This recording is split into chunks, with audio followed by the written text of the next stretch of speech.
Парното грејење беше уште еден проблем до пред известно време, дали ќе има грејна сезона на време, дали ќе има парно грејење за целата грејна сезона, обезбеден е газ до средина на месецот. Меѓутоа, шпекулациите се дека нема да се користи газ за топланите во следниот период, туку ќе биде дизелот како варијанта. Цената на газот сега е падната. Дали употребата на дизелот можеби во овој момент каква е неговата цена и дали доколку се користи може да ја видне цената на топлинската енергија пред Нова година?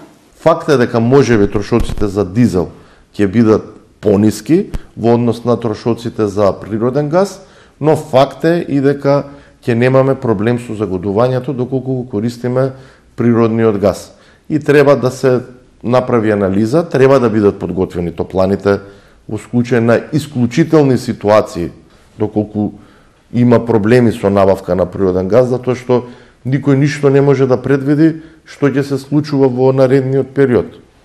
Пред се во однос на обезбедување на природниот газ, има разни анализи на реномирани консултантски компании кои што кажуваат да цената на природниот газ и во првиот квартал од следната година ќе биде стабилна помеѓу $1100-200 за нормален метар кубен до $1500 за нормален метар кубен, но доколку постојат услови, според мене треба да колку што е можно повеќе да го користиме природниот газ за производство на топлинска енергија. Со овие цени на газот, со оглед на тоа што нивната цена паѓа во изминатиот период, доколку се случи да продолжи падот на цената на газот во следниот период, дали има шанси пред Нова година граѓаните да се изненадат со не иста, туку пониска цена на топлинската енергија од онаа која што ја имаме сега?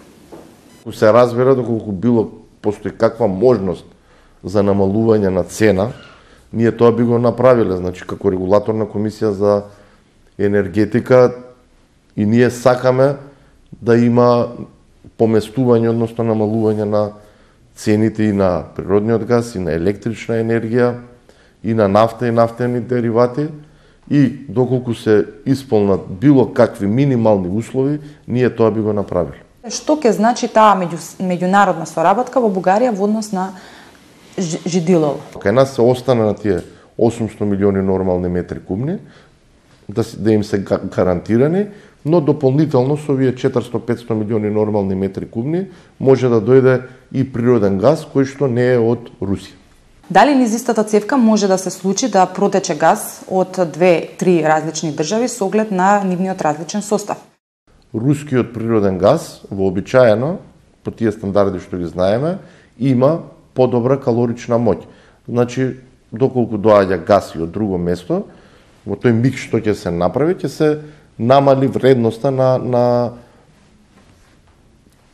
калоричната моќност на природниот газ кој што доаѓа во државата. Во ЕУ тоа функционира. А тоа може ли да биде проблем во случајот ако ние користиме газ веќе од одредена држава и се намали неговата калоричност, дали може да биде проблем во однос на снабдувањето кое што се користи тука? Не може да биде проблем, ќе има одредени заради намалување на калоричната моќ, ќе има зголемување на потрошувачката на природен газ, бидејќи тој што е понаквалитетен треба повеќе природен газ. Дали Гама, како компанија, е овластена да оди во Бугарија со владени представници да потпише договор за проширување на капацитет на интерконекторот кој што го имаме со овој сосед?